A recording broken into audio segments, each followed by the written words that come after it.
Okay students, welcome back again my channel विज्ञान world. आपके लिए नई वीडियो लेकर आ रहा है ट्रांसपोर्टेशन पे। तो ट्रांसपोर्टेशन स्टूडेंट्स ह्यूमन बीइंग में पढ़ेंगे हम, प्लांट्स में भी करेंगे, आगे प्लांट्स में भी टॉपिक है। तो ट्रांसपोर्टेशन की नीड क्या होती है, मैंने आपको पीछे बताया था कि जो भी CO2 ऑक्सीजन इनको सेल्स तक पहुंचाने के लिए और जो वेस्ट मटेरियल सेल्स में बनेंगे उसको बॉडी से बाहर निकालने के लिए, जो फूड हम खा रहे हैं तो उसको डाइजेशन के बाद एब्जॉर्ब करने के बाद उसको पूरी बॉडी की ब्लड सेल्स में पहुंचाने के लिए, तो ट्रांसपोर्टेशन की नीड होती है। इस तरीके के इसके अलग अलग फंक्शन है। तो जो ट्रांसपोर्टेशन है स्टूडेंट्स, इसमें मेनली हम 3 टॉपिक्स कवर करेंगे। सबसे पहला आता है ब्लड, ठीक है, फिर आएगा blood vessels and last one is heart. ये 3 टॉपिक पढ़ेंगे स्टूडेंट्स हम। तो ब्लड क्या होता है, ब्लड और ब्लड वेसल्स जिन ऐसी वेसल्स जिनमें वो फ्लो करता है ब्लड, और हार्ट एक पंपिंग ऑर्गन है जो ब्लड को पंप करता है ताकि वो वेरियस बॉडी पार्ट्स तक पूरे प्रेशर के साथ इजीली जा सके। तो सबसे पहले हम स्टूडेंट्स टॉपिक करेंगे ब्लड। तो ब्लड में आपको बता दूं ब्लड में क्या क्या होता है। It contains plasma plus blood corpuscles, blood corpuscles, ये चीज़ें होती हैं इसमें मेन, ठीक है। अब ब्लड कॉर्पसल्स में कौन कौन सी ब्लड कॉर्पसल आती हैं, ये देखो आप। इसमें आती हैं मेनली, देखिए, एक तो आपने छोटी क्लासेस में पढ़ी होंगी ये सारी, RBC red blood cell, WBC white blood cell और प्लेटलेट्स। आपको इनकी फुल फॉर्म पता होगी, प्लेटलेट्स, ठीक है। ये रेड कलर की होती हैं, हीमोग्लोबिन पिगमेंट को कैरी करती हैं और हीमोग्लोबिन ऑक्सीजन के साथ बाइंड करके ट्रांसपोर्ट करता है, उसे मैंने आपको पिछली वीडियो में बताया। और WBC वाइट ब्लड कॉर्पसल्स, ये फॉरेन जो पार्टिकल्स आते हैं बैक्टीरिया वायरस, उनके साथ फाइट करके हमें हमारी इम्यूनिटी को बढ़ाती है, इम्यूनिटी प्रोवाइड करती है हमें। और ब्लड प्लेटलेट्स का रोल होता है स्टूडेंट्स ब्लड क्लोटिंग में, ब्लड क्लोटिंग करती हैं। और प्लाज्मा क्या है, plasma is mainly about near about 95% water होता है, ठीक है। क्या होता है इसमें, 95% के आसपास वाटर। ब्लड कॉर्पसल्स को छोड़ दें, ब्लड सेल्स को अगर छोड़ दें तो इसमें जो बची हुई चीज़ें हैं वो सभी इसी में प्रेजेंट हैं। प्रोटीन्स होते हैं इसमें, ठीक है, न्यूट्रिएंट्स होते हैं सारे खाने के जो न्यूट्रिएंट्स हैं, हॉर्मोन्स होते हैं स्टूडेंट्स, मिनरल्स होते हैं, ठीक है। तो ये सभी इसमें विटामिन्स होते हैं, ये सभी आपके प्लाज्मा में प्रेजेंट हैं। ये होता है प्लाज्मा जिसमें ये सारे कंटेंट्स प्रेजेंट हो। प्रोटीन अलग अलग टाइप के होते हैं, एल्ब्यूमिन प्रोटीन है, और ऐसे ही जो ब्लड कॉर्पसल्स हैं उसमें ये 3 आती हैं मेनली, ठीक है। एक और बॉडी फ्लूइड आता है। वैसे स्टूडेंट्स ये बात करें हम ब्लड की, ब्लड एक बॉडी फ्लूइड है। इसको कहेंगे कि ये कनेक्टिव टिश्यू है, बॉडी के डिफरेंट पार्ट्स को कनेक्ट करता है। आपने 9th में टिश्यूज़ किए होंगे तो वहाँ पे कनेक्टिव टिश्यू में एग्जाम्पल भी आता है ब्लड का। तो ये क्या है, ये एक कनेक्टिव टिश्यू है क्योंकि ये बॉडी के सभी पार्ट्स को आपस में कनेक्ट कर रहा है, ओके। अब कई बार एक और फ्लूइड की बात करते हैं हम, क्या, कौन सा फ्लूइड, लिम्फ जो है वो ब्लड का पार्ट नहीं है, ब्लड वेसल्स में फ्लो नहीं करता, इसलिए इसको अलग से पढ़ते हैं। तो लिम्फ क्या होता है स्टूडेंट, लिम्फ प्लाज्मा की तरह ही है, सेम है, कोई खास डिफरेंस नहीं है। एक तो इसमें क्या होते हैं, लेसर प्रोटीन्स होते हैं, प्रोटीन्स कम है प्लाज्मा की बजाय। और एक इसमें WBC भी प्रेजेंट होती हैं, लिम्फोसाइट्स जिन्हें कहेंगे, नाम से लग रहा है लिम्फोसाइट्स लिम्फ में प्रेजेंट होंगी, तो इसमें लिम्फोसाइट्स भी प्रेजेंट होती हैं, ठीक है। और जो प्लाज्मा की बात करें हम, वो थोड़ा कलरफुल होता है, स्ट्रॉ कलर जैसा, लेकिन जो लिम्फ है वो कलरलेस होता है। ये इसकी खास बात है, कलरलेस होगा। ये थोड़ा कैसा होगा, ये कलरफुल होता है स्टूडेंट्स, स्ट्रॉ कलर का होता है, ठीक है। और कोई ज़्यादा डिफरेंस नहीं है, दोनों ही बॉडी फ्लूइड हैं। बट प्लाज्मा प्रेजेंट होता है ब्लड के अंदर, ब्लड को कॉन्स्टिट्यूट करता है, और ब्लड होता है ब्लड वेसल्स में, बट जो आपका लिम्फ है, लिम्फ प्रेजेंट होता है लिम्फ वेसल्स में। किस में होता है ये? Lymph vessels. और लिम्फ वेसल्स अलग से एक सिस्टम बनाती हैं जिसे बोलते हैं लिम्फेटिक सिस्टम। क्या बनाती हैं ये? Lymphatic system. जैसे स्टूडेंट्स कुछ वेस्ट होते हैं हमारी बॉडी में, जो वेस्ट बनते हैं तो ये उन्हें ब्लड तक ले आएगा, ब्लड तक लाने का काम करता है।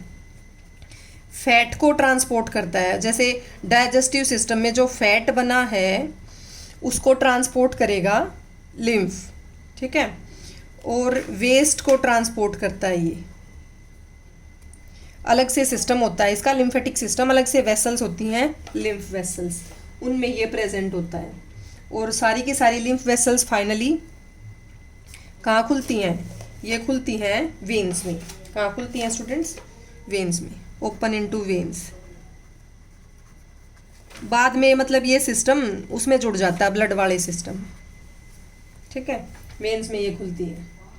और जो आपका कहें जो एक्स्ट्रा सेलुलर फ्लूइड होता है ना, जैसे मैं आपको बता देती हूँ कि जैसे ऐसे सेल्स हैं, ये सेल्स हैं आपकी, तो ये पोर्शन है एक्स्ट्रा सेलुलर पोर्शन।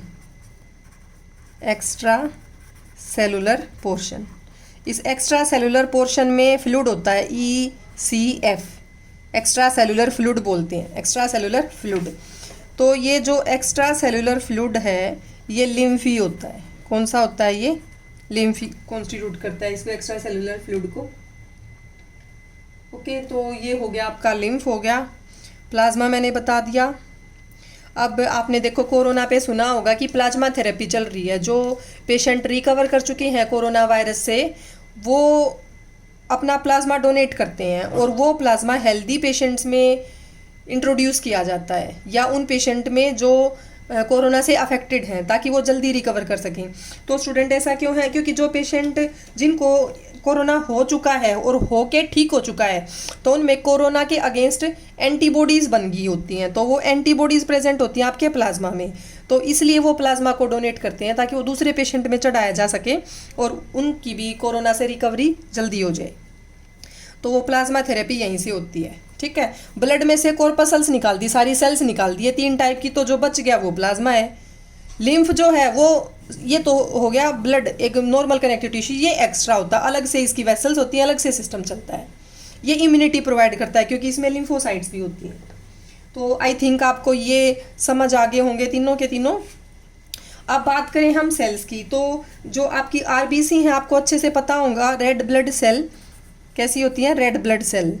और ये होती है नीचे वाली वाइट ब्लड सेल। ये इनमें क्या होती है? वाइट ब्लड कॉर्पसल्स, लिम्फोसाइट्स वगैरह होती हैं जो इम्यूनिटी प्रोवाइड करती है, ल्यूकोसाइट्स।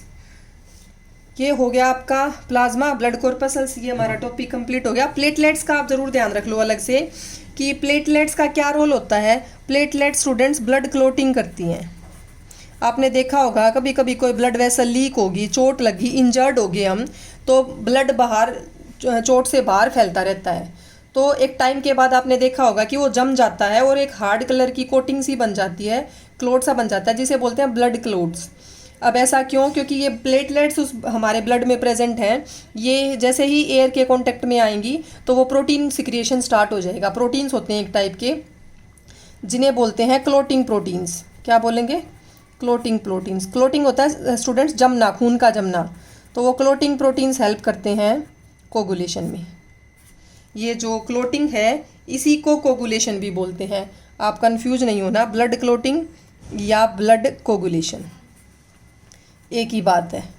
कोगुलेट, कोगुलेशन, जमना खून का, ये सेम थिंग है। ओके, तो ये आपको समझ आ गया होगा।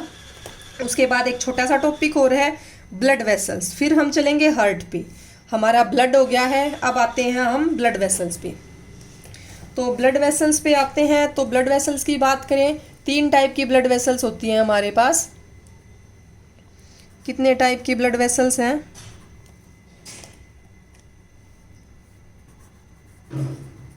ब्लड वेसल्स 3 टाइप्स की होती हैं। कौन कौन सी? आर्टरीज, वेन्स और कैपिलरीज। आर्टरीज होती हैं स्टूडेंट्स, ये इनकी जो वाल होती है वो थिक होती है, थिक वाल होती है, थिक और इलास्टिक वाल्स है इनकी। और ये ब्लड को लेके जाती हैं heart to organs, various organs. Veins लेके आती हैं ब्लड को ऑर्गन्स टू हार्ट। ठीक है, इनकी वाल थिक नहीं होती क्योंकि ये हार्ट से ऑर्गन्स तक ब्लड को लेके जा रही है स्टूडेंट्स। तो हार्ट बहुत ज़्यादा प्रेशर से ब्लड को पुश करता है। अब उतने प्रेशर को बर्दाश्त करने के लिए वाल का थिक होना जरूरी है। कैसी वाल होती है इनकी? Thick and elastic, thick and elastic walls होती है आर्टरीज की। वेन्स जो हैं वो क्या कर रही हैं? उनकी नहीं होती, ये ऑर्गन से हार्ट तक लेके जाती हैं। और कैपिलरी बहुत फाइनर ट्यूब्स हैं, बहुत फाइनर, कि भाई जो आर्टरीज हैं जैसे ऑर्गन्स तक ब्लड को लेगी तो ऑर्गन्स में भी सेल्स होती हैं, उन सेल्स तक ब्लड पहुंचाने के लिए और छोटे छोटे इनसे ब्रांचेस निकलती चली जाएंगी। और सबसे लास्ट में जो ब्रांच होगी ना, जो एक सेल तक ब्लड को लेके जा रही है, उसको बोलते हैं कैपिलरीज। फिर वहाँ पे CO2 बनेगी सेल्स में, और वो सारी CO2 वापस लाने के लिए कई सारी कैपिलरीज जुड़ के वेन्स बना देंगी। ठीक है, तो ये कैपिलरीज को हम ये कह लेते हैं, दो टाइप की होती हैं कैपिलरीज, आर्टरियल और वेन्यूल्स। वेन्स वाली जो कैपिलरीज हैं और आर्टरीज वाली जो कैपिलरीज हैं। तो ये आपको क्लियर हो गया होगा, हार्ट टू ऑर्गन्स और ऑर्गन टू हार्ट लेके जाएंगी। अब अक्सर जो आर्टरीज हैं, आर्टरीज में होता है ऑक्सीजनेटेड ब्लड। ऑक्सीजनेटेड ब्लड होता है स्टूडेंट्स ऑक्सीजन वाला, ताकि पूरी बॉडी में ऑक्सीजन वाला ब्लड जाए। और इधर इनमें होता है डीऑक्सीजनेटेड ब्लड। एक एक्सेप्शन आएगा दोनों का, आपकी पल्मनरी आर्टरी और पल्मनरी वेन, वो हार्ट के साथ हम करेंगे। जैसे हार्ट को हम पढ़ेंगे, हार्ट की स्ट्रक्चर करेंगे, वर्किंग करेंगे, तो उसके साथ हम पढ़ेंगे। तो ये होगी आर्टरीज, वेन्स और कैपिलरीज। ठीक है, बट एक खास बात यहाँ ध्यान रखना कि जो वेन्स होती हैं, वेन्स में वाल्स होती हैं। क्या होती हैं? वाल्स। यहाँ पे वाल्स एब्सेंट हैं, वाल्स नहीं होती, वाल्स जो हैं एब्सेंट हैं। वाल्स क्या होती है स्टूडेंट? जैसे टूटी की तरह, पानी को खोल दिया आपने और ऊपर से बंद कर दिया, तो आर्टरीज में तो प्रेशर के साथ ब्लड जाता है, उल्टा आएगा ही नहीं, वाल्स की ज़रूरत ही नहीं है। लेकिन वेन्स में बहुत धीरे ब्लड चलता है, कम स्पीड के साथ, तो ये चांसेस रहते हैं कि वो उल्टी डायरेक्शन में ना आ जाए, वापस ना आ जाए। तो वाल होती हैं, जैसे वो ब्लड किसी वेन में एंटर करेगा वो वाल बंद हो जाएगी ताकि पीछे की तरफ ब्लड का फ्लो ना हो। तो ये ब्लड वेसल्स को ध्यान रखना, आर्टरीज, वेन्स और कैपिलरीज, ये इनमें हो गए हैं हमारे डिफरेंसेस। तो ये ट्रांसपोर्टेशन के बारे में जनरल टॉपिक हो गया है। उसके बाद हम थर्ड पे जाएंगे, क्या? हार्ट की स्ट्रक्चर और फंक्शन। ब्लड और ब्लड वेसल्स हमारे कवर हो गए, अब हम करेंगे हार्ट। ये देखिए स्टूडेंट्स, अभी हम हार्ट का डायग्राम बनाएंगे, मैं बना रही हूँ, आप साथ साथ सीख सकते हैं किस तरीके से बनाते हैं। बड़ा डिफिकल्ट दिखता है बुक में देखने से, बहुत सारे स्टूडेंट्स नहीं कर पाते, लेकिन आप मेरी वीडियो देख के बनाएंगे साथ साथ तो आप ज़रूर बना पाएंगे, उतना भी डिफ़िकल्ट नहीं है। तो देखिए ह्यूमन हार्ट की जो डायग्राम है, आप उसे इस तरीके से लेंगे,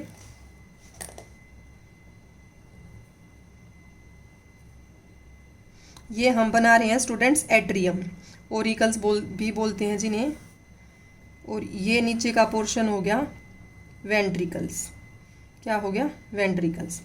अब वेंट्रिकल्स के बीच में एक सेप्टम होता है जो इनको सेपरेट करता है, ये लेफ्ट वेंट्रिकल हो गया, ये राइट वेंट्रिकल हो गया। ठीक है, ये हो गया आपका, और इधर से जाएगी आपकी पल्मनरी आर्टरी। तो जो इसकी वाल है वो थोड़ी थीन होती है इसकी बजाय, ये हमने बना ली वाल, और ये आ गई दूसरे वेंट्रिकल की वाल। इसकी बजाय ये थोड़ी सी थिक होती है वाल, आपको दिख रहा होगा, मैंने ये मोटी बनाई है, ये पतली बनाई है। ठीक है, ये थोड़ी सी थिक होती है। अभी मैं आपको बताऊंगी किस लिए होती है। तो यहाँ से आप दिखा देंगे कि पल्मनरी आर्टरी निकल रही है। क्या निकल रही है? पल्मनरी आर्टरी, ये हमने दिखा दी, पल्मनरी आर्टरी जा रही है। और इधर से जाएगी स्टूडेंट्स आपकी पल्मनरी वेन जाएगी, यहाँ से क्या जाएगी?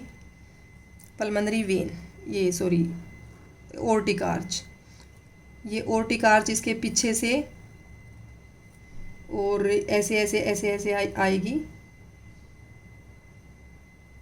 ये इसके पीछे से आई होगी इस तरीके से।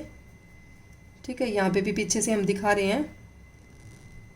यहाँ पे देखिए इसमें से 3 ब्रांचेस निकलती हैं छोटी आर्टरीज़ की, जो मेजर आर्टरी है बॉडी की, और ये दिखा दी हमने। ये फिर आगे सारे बॉडी पार्ट्स में चली जाएगी। मैंने ये जानबूझ के अलग कलर की दिखाई है कि सेम कलर में कन्फ्यूजन ना हो जाए।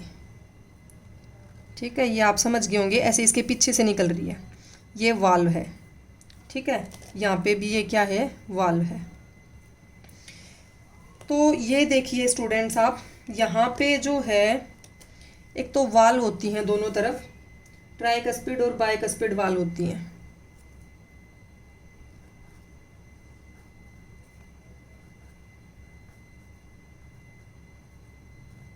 इधर 3 वाली वाल्व है, यहाँ 2 होती हैं, बाइकस्पिड ट्राइकस्पिड। ये आगे जाके आप बड़ी क्लासेस में पढ़ेंगे।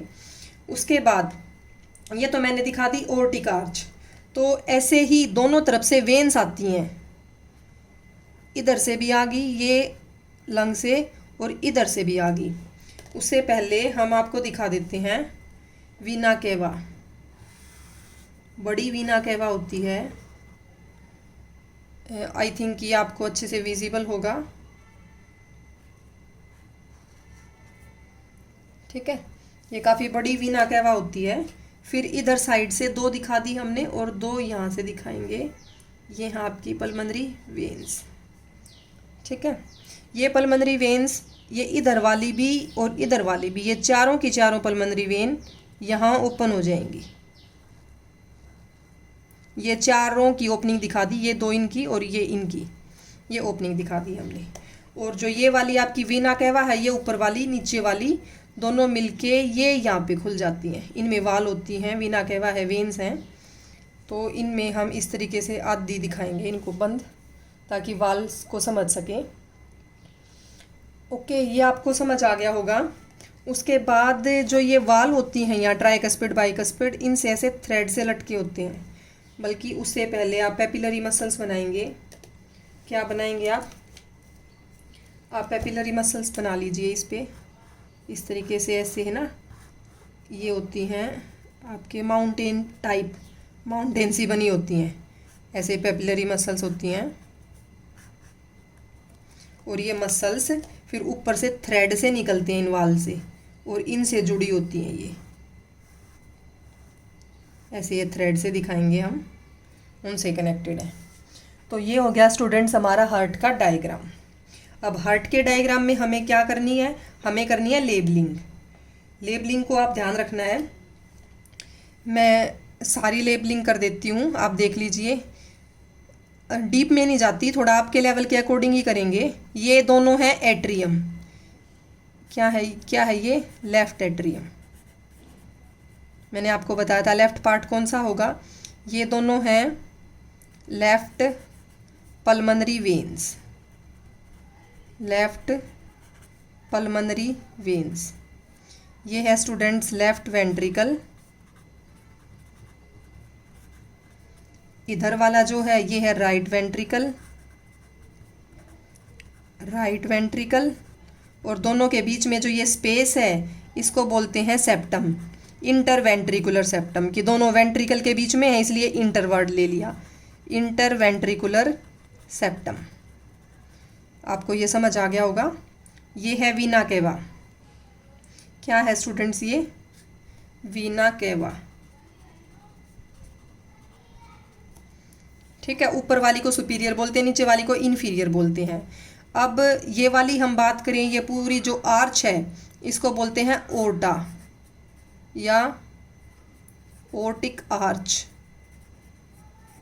ठीक है, और ये वाली है आपकी पल्मनरी आर्टरी। क्या बोलेंगे इसे, pulmonary artery. Pulmonary word use होता है स्टूडेंट्स फॉर लंग्स, तो ये लंग्स में ब्लड लेके जाती है। ठीक है, ये लेफ्ट पल्मनरी वेन्स, ये भी क्या है, पल्मनरी वेन्स हैं। राइट पल्मनरी वेन्स, समझ जाना आप पीवी से पल्मनरी वेन्स। ओके, अगर आप इनको भी अलग अलग लेबल करना चाहिए, ये लेफ्ट पल्मनरी आर्टरी, ये राइट पल्मनरी आर्टरी। ठीक है, मैं लिख देती हूँ अगर आप जानना चाहें डिटेल में। राइट पल्मोनरी आर्टरी, इसको बोलते हैं लेफ्ट पल्मोनरी आर्टरी, LPA, पूरी कंप्लीट को पल्मोनरी आर्टरी बोल रहे हैं। ओके, तो ये हो गया आपका। यहाँ पे जो हैं ये भी वाल्स हैं और ये वाले भी वाल्स हैं। इनको, इन वाली वाल्स को बोलते हैं दोनों को सेमिल्यूनर वाल्स। मैं बता देती हूँ, थोड़ा सा तो कर लो आप डीप में, कंफ्यूज नहीं होगे। ये हैं सेमिल्यूनर वाल्स। स्लो करवा रही हूँ स्टूडेंट्स ताकि आपको अच्छे से समझ आए, नहीं तो मैं डायग्राम पहले बना के भी समझा सकती हूँ। ये दोनों सेमिल्यूनर वाल्स हैं, ठीक है। और ये कस्प वाली वाल होती हैं, कस्पिड वाल्स बोलते हैं। नॉर्मली वाल लिख लो आप, इन्हें आगे बड़ी क्लासेस में पढ़ लेना। तो ये लेफ्ट एट्रियम ये हो गया, यहाँ लिख देते हैं right atrium, right atrium. Okay, तो आई थिंक सारा ही हो गया है। ये मैं बता रही थी पेपिलरी मसल्स हैं।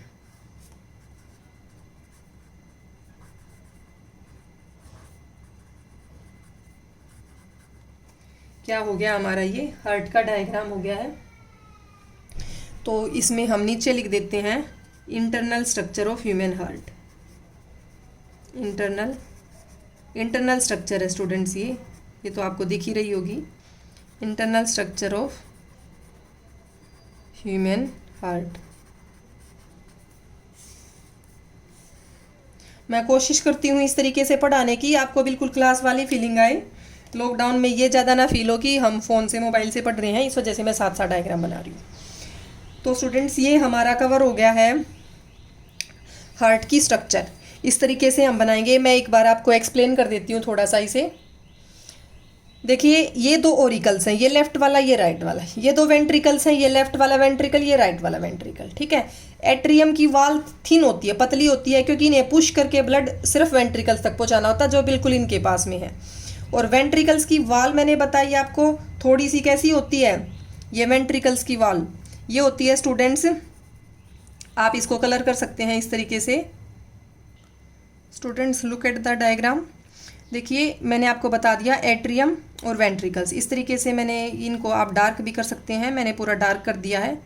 और आप देखिएगा कि जो इधर का पोर्शन है इसको मैंने ब्लू से दिखाया, क्योंकि यहाँ ब्लू कलर का ब्लड आता है, और इस साइड वाले पोर्शन में रेड कलर का ब्लड होता है, तो ये मैंने आपको रेड से शो किया है, ठीक है। ये रेड कलर का ब्लड लेके आती हैं ऑक्सीजनेटेड, इस वजह से इनको रेड दिखा दिया, ठीक है। ये ब्लू कलर का ब्लड लेके जाती हैं, यहाँ ब्लू से लिखा हुआ, आप इस तरीके से समझ लीजिएगा। इन बाकी इसको भी ब्लू भी दिखा सकते थे।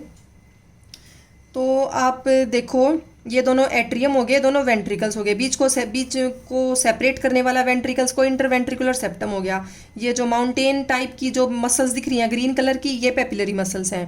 पेपिलरी मसल्स पे थ्रेड से जुड़े होते हैं, धागे से हैं, जो इन वाल से निकलते हैं। जो ब्लू कलर की मैंने कस्पिड वाल्स दिखाई हैं, इनसे निकलते हैं। इनका क्या काम होता है स्टूडेंट्स, इन थ्रेड्स का, इनका वाल्स को खोलने का और वाल्स को बंद करने का काम होता है। कि इस तरीके से ये वाल्स हैं, तो ये खींच जाएंगी तो वाल्स ऐसे ऊपर से खुल जाएंगी, और ये लूज़ हो जाएंगे धागे से, थ्रेड से, तो वाल्स बंद हो जाएंगी।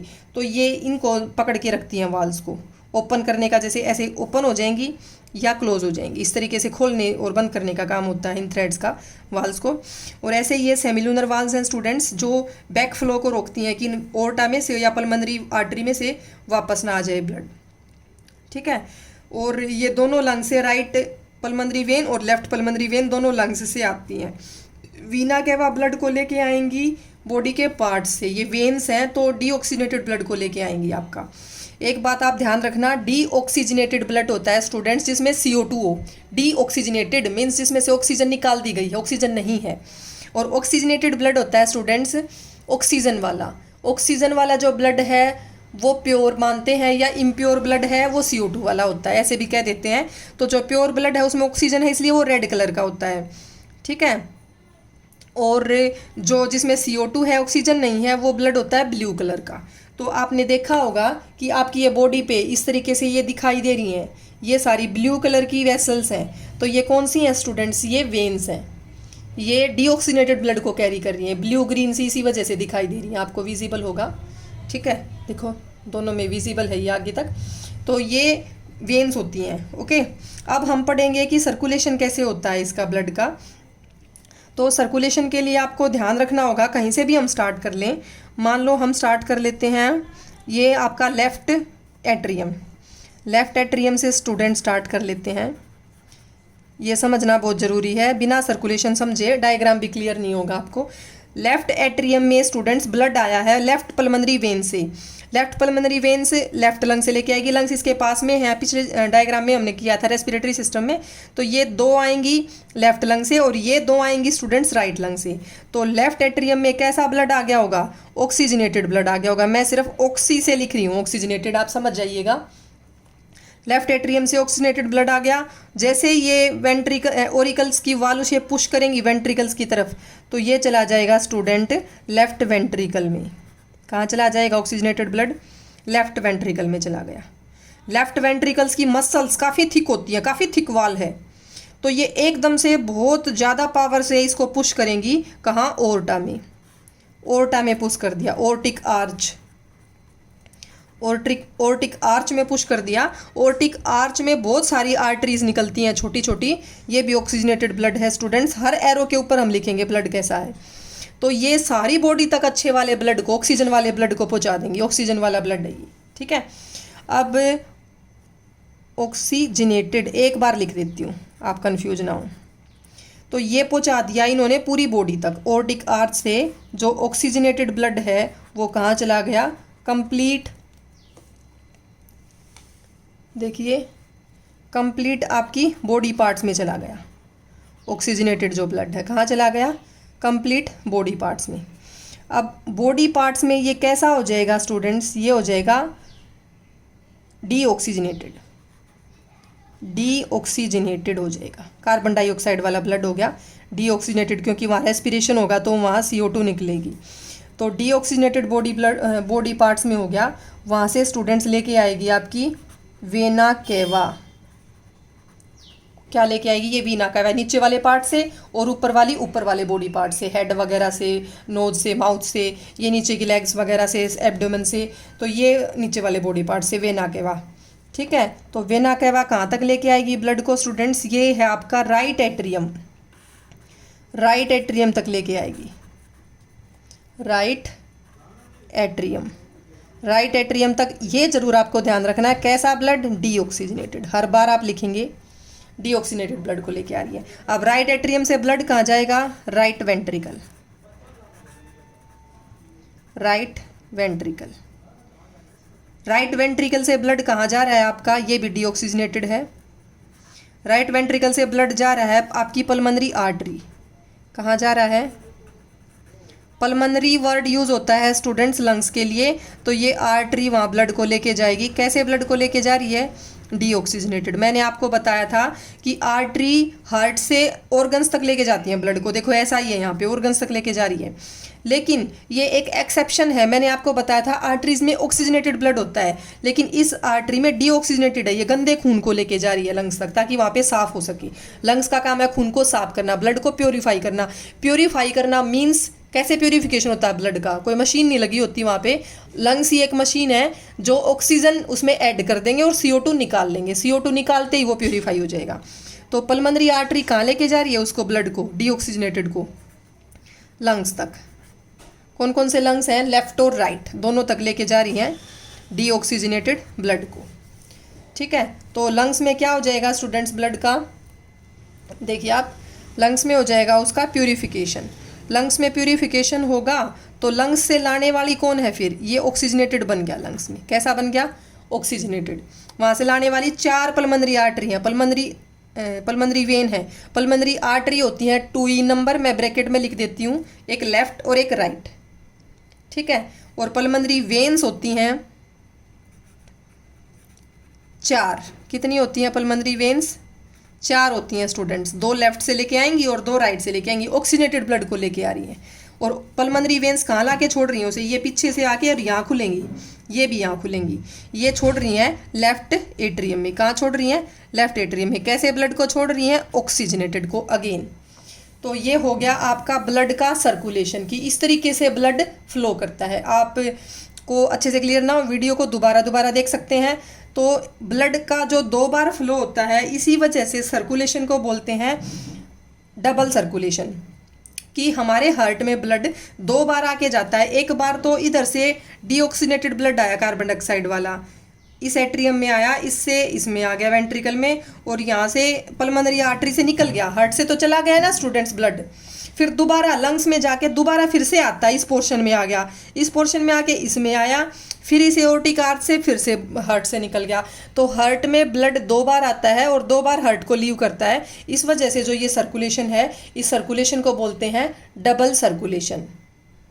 ये देखिए स्टूडेंट्स, डबल सर्कुलेशन मैंने मेंशन कर दिया है यहाँ पे, इसको आप अच्छे से ध्यान रखिएगा कि किस तरीके से फ्लो हो रहा है ब्लड का, कैसे कैसे किस बॉडी पार्ट से मूव कर रहा है। तो 2 बार आता है ब्लड हार्ट के अंदर, इस वजह से बोलते हैं डबल सर्कुलेशन। अब इसमें देखिए स्टूडेंट्स आप कि जो लेफ्ट पार्ट है और राइट पार्ट है, कंप्लीट सेपरेशन है ब्लड का, बीच में सेप्टम है, ऊपर ओरिकल्स में भी सेप्टम होता है जो इनके पीछे छुपा हुआ है, आपको अच्छे से दिखाई नहीं दे रहा। तो आप समझिएगा इसको कि इधर है सारा का सारा डीऑक्सीनेटेड ब्लड और लेफ्ट पोर्शन में होता है ऑक्सीजनेटेड ब्लड। तो उसका कंप्लीट सेपरेशन है। किस लिए है स्टूडेंट्स ये सेपरेशन, कि जितना सेपरेशन होगा ऑक्सीजन वाला और कार्बन डाइऑक्साइड वाला ब्लड अलग अलग रहेंगे, ऑक्सीजन वाला बिल्कुल सेपरेट रहेगा, तो उसमें कार्बन डाइऑक्साइड की मिक्सिंग नहीं होगी, अच्छे से ऑक्सीजन पहुंचेगी सेल्स तक। तो अच्छे से ऑक्सीजन पहुंचेगी तो रेस्पिरेशन बहुत अच्छे से होगा, रेस्पिरेशन अच्छे से होगा तो एनर्जी बहुत बनेगी। तो अपनी एनर्जी डिमांड्स को कंपेंसेट करने के लिए सेपरेशन होता है ये ह्यूमन बींग्स में, मैमल्स में सभी में ही होता है इस तरीके से सेपरेशन ज़्यादातर में। तो ये भी आपसे पूछ सकते हैं कई बार। अब एक बिल्कुल छोटी सी बात रह गई है हमारी कि जो जैसे लोअर ऑर्गेनिजम्स हैं, वर्टिब्रेट्स की बात करें, ये वर्टिब्रेट ही हैं हम ह्यूमन बींग, रीढ़ की हड्डी वाले जो जीव हैं, बैकबोन वाले। तो फिश जो होती हैं, फिश भी वर्टिब्रेट्स में आती हैं। They have only 2 chambered heart, एक ओरिकल होता है उनमें, एक ओरिकल और एक नीचे वेंट्रिकल। तो 2 चैम्बर का हार्ट है, मिक्सिंग होती रहती है ऑक्सीनेटेड डीऑक्सीनेटेड ब्लड की। And amphibians like frog, toad etcetera और कुछ रेप्टाइल्स, तो इनमें कैसा होता है स्टूडेंट्स, 3 चैम्बर हार्ट होता है, 2 ओरिकल होते हैं और नीचे वेंट्रिकल एक होता है, यहाँ मिक्सिंग होती रहती है, यहाँ सेपरेशन भी है। तो 3 चैम्बर का हार्ट होता है इनमें। ओके, तो ये था हमारा टॉपिक, हार्ट के बारे में हो गया है, डबल सर्कुलेशन हो गया है, हमने ब्लड कर लिया, ब्लड वेसल्स कर लिया है और हार्ट कर लिया है। ये था हमारा ट्रांसपोर्टेशन का सिस्टम जो कि हमने पूरा कर लिया है। एक इसमें स्टूडेंट्स ब्लड प्रेशर के बारे में दिया हुआ बुक में, तो सिर्फ 2-3 मिनट्स में हम उसको भी कवर कर लेते हैं। देखिए ये आपका ब्लड प्रेशर के बारे में दिया हुआ है। ब्लड प्रेशर होता है स्टूडेंट्स ऐसा प्रेशर जो ब्लड वेसल्स की वाल पे लगाता है प्रेशर, कि वाल है इस तरीके से और वाल के अंदर से ब्लड जा रहा है तो कितना प्रेशर लगाएगा उसकी वाल पे, वो होता है ब्लड प्रेशर। अब ब्लड प्रेशर को मेज़र करते हैं स्टूडेंट्स इस इंस्ट्रूमेंट से, बीपी अपरेटस आपने देखा होगा। और इस बीपी, ये जो ब्लड प्रेशर की नॉर्मल वैल्यू है वो होती है 80/20। अब ये 80/20 क्या है स्टूडेंट्स, ये जो प्रेशर मापते हैं ना हम, वो किसी भी आर्टरी में मापते हैं क्योंकि वहीं प्रेशर होता है, वेन्स में तो प्रेशर ही बहुत कम होता है। तो आर्टरी में 2 टाइप का प्रेशर होता है। एक होता है जब वो कॉन्ट्रैक्ट कर रही हैं वेंट्रिकल्स पूरा प्रेशर से जब ब्लड को पुश कर रहा है, वेंट्रिकल कॉन्ट्रैक्ट कर रहा है। एक प्रेशर होता है जब वेंट्रिकल्स रिलैक्स कर रहे हैं, सिकुड़ रहे हैं। तो वो जब कॉन्ट्रैक्शन वाला जो प्रेशर है उसको बोलते हैं students ventricular systole, systolic pressure ज़्यादा वाला 120 वाला, क्योंकि कॉन्ट्रैक्ट करके ब्लड को फेंकेगा, पुश करेगा तो ज़्यादा आएगा प्रेशर, और जब रिलैक्स कर रहा होगा तो प्रेशर कम होगा। तो रिलैक्सेशन वाला जो प्रेशर है वो कम होता है, कम वाला, इसको बोलते हैं डायस्टोलिक प्रेशर या रिलैक्सेशन प्रेशर। और ये है कॉन्ट्रैक्शन प्रेशर या systolic pressure, ventricular systole pressure. तो ये सिस्टोल और ये डायस्टोलिक प्रेशर, ये आपको ध्यान रखने हैं, सिस्टोलिक प्रेशर और डायस्टोलिक प्रेशर। डायस्टोलिक रिलैक्सेशन वाला कम होता है 80 mm ऑफ Hg, मरकरी से इसको मापते हैं। और सिस्टोलिक प्रेशर जो है वो ज़्यादा होता है, कॉन्ट्रैक्शन वाला 120 mm ऑफ Hg। ये आपने देखा होगा, डॉक्टर के पास जाते हो, डॉक्टर किस तरीके से मेजर करते हैं, मैं आपको हल्का सा बता देती हूँ स्टूडेंट्स। जो आपकी आर्टरी है, आर्टरी पे वो बीपी अपरेटस से ऐसे रबड़ लगा के वो टाइट बांध देते हैं रबड़ को, और जो ये रबर कफ है इन्फ्लेटेड विद एयर, इसको ऐसे दबा दबा के प्रेस कर करके इसमें जैसे एक तरीके से टाइटनेस बढ़ती चली जाएगी ताकि आपकी आर्टरी से मेजर हो सके। और साथ में ये देखने के लिए होता है, उसमें रीडिंग्स आती हैं। तो इसमें देखा होगा आपने 160-70 तक ले जाते हैं, जितना ज़्यादा बढ़ाया जा सके, ठीक है। फिर वो हमें नहीं पता चलता कितना आया बीपी, क्यों नहीं पता चलता? क्योंकि वो स्टेथोस्कोप लगाता है डॉक्टर अपने कान में। ये स्टेथोस्कोप से क्या है, आवाज़ सुनती है, जितना प्रेशर होगा उतनी रेंज में, इस वजह से उन्हें पता चलता है। अब स्टूडेंट्स जैसे 120 है किसी का, 80 से 120 नॉर्मली मान लीजिए आप किसी का, तो मान लो 160 तक या 70 तक वो ले गए प्रेशर को, फिर जैसे ही वो छोड़ देंगे ना दबाना, एकदम से वो नीचे की ओर गिरेगा प्रेशर, क्योंकि उतना तो हमारा होता नहीं 180। तो फिर 120 पे आवाज़ आनी शुरू हो जाएगी, ठीक है। और अगर मान लो नीचे वाला हमारा 80 है तो 120 से 80 तक वो आवाज़ आएगी, 80 पे वो आवाज़ आनी बंद हो जाती है, साउंड नहीं सुनाई देगी। और 120 पे स्टार्ट होगी और 80 पे वो साउंड सुननी बंद हो जाएगी। तो इस तरीके से डॉक्टर्स को पता चलता है कि हमारा 80 to 20 है। किसी की 130 पे स्टार्ट होगी, 70 पे बंद हो रही है, तो उसका 70 to 130 हो गया। तो इस तरीके से वो चेक करते हैं किसको, हमारे बीपी को। अब जो इंस्ट्रूमेंट है जिससे वो ब्लड प्रेशर को मेज़र करते हैं, that instrument is called students स्फाइग्मोमैनोमीटर। क्या बोलते हैं उस इंस्ट्रूमेंट को? स्फाइग्मोमैनोमीटर। तो ये स्फाइग्मोमैनोमीटर जरूर याद रखिएगा, 1 नंबर में कई बार क्वेश्चन आ जाता है। तो अब कई बार किसी का बीपी ज़्यादा हो गया, तो मेरा तो बीपी ज़्यादा रहता है, तो उस प्रॉब्लम को बोलते हैं हाइपरटेंशन। क्या रहता है उस इंडिविजुअल को? हाइपरटेंशन रहता है, ठीक है। अब ये हाइपरटेंशन क्यों होता है? कई बार तो स्टूडेंट्स जो कोलेस्ट्रॉल ज़्यादा लेते हैं जो पेशेंट, तो उनकी जैसे ये आर्टरी है, तो आर्टरी की दीवार में मान लो यहाँ कोलेस्ट्रॉल जम गया, यहाँ कोलेस्ट्रॉल जम गया, तो उससे क्या हो जाएगी, ब्लॉकेज हो जाएगी, ब्लड अच्छे से फ्लो नहीं करेगा। आप यूँ समझ लो ज़्यादा प्रेशर के साथ जाएगा वो, तो बीपी बढ़ जाता है। आप यूँ समझ लो कि एक पानी की पाइप है, हम ऐसे ऐसे छिड़काव करते हैं, उसके आगे अगर हम अंगूठा रख लेते हैं पानी की पाइप के, कि ये जैसे पानी की पाइप है, इसके आगे अंगूठा रख लेंगे, यूँ थोड़ा रास्ता छोड़ेंगे तो ज़्यादा प्रेशर के साथ पानी जाएगा, क्योंकि ब्लॉकेज होगी, ठीक है। ऐसे ही आर्टरीज में है, आर्टरीज में अगर कोलेस्ट्रॉल जम जाएगा ना, जैसे इसकी वाल्स पे अगर कोलेस्ट्रॉल जम गया, जैसे ये बीच में दिख रहा है, तो ज़्यादा प्रेशर के साथ ब्लड जाएगा, तो बीपी बढ़ जाता है कोलेस्ट्रॉल वगैरह जमने से। तो जो सेचुरेटेड फैट्स हैं वो ज़्यादा नहीं लेने चाहिए हमें अपनी डाइट में। अनसेचुरेटेड फैट्स हेल्दी फैट्स होते हैं, अच्छे होते हैं। मैं कभी आगे जाके बताऊंगी इस टॉपिक पे, सेचुरेटेड अनसेचुरेटेड फैट्स के बारे में। तो ये था स्टूडेंट्स हमारा ब्लड प्रेशर का टॉपिक, जो कि कवर कर लिया हमने, पूरा ट्रांसपोर्टेशन का टॉपिक ही कवर कर लिया है। वैसे इसमें एक छोटी सी एक एक्टिविटी भी दी हुई है, ये भी कवर कर लेते हैं, सिर्फ 2 मिनट्स का है। ये कह रहे हैं किसी हेल्थ सेंटर में जाके आप HB चेक करना है, तो आपको पता होना चाहिए स्टूडेंट्स की जो मेन और वीमेन है उनकी HB की रेंज अलग अलग होती है।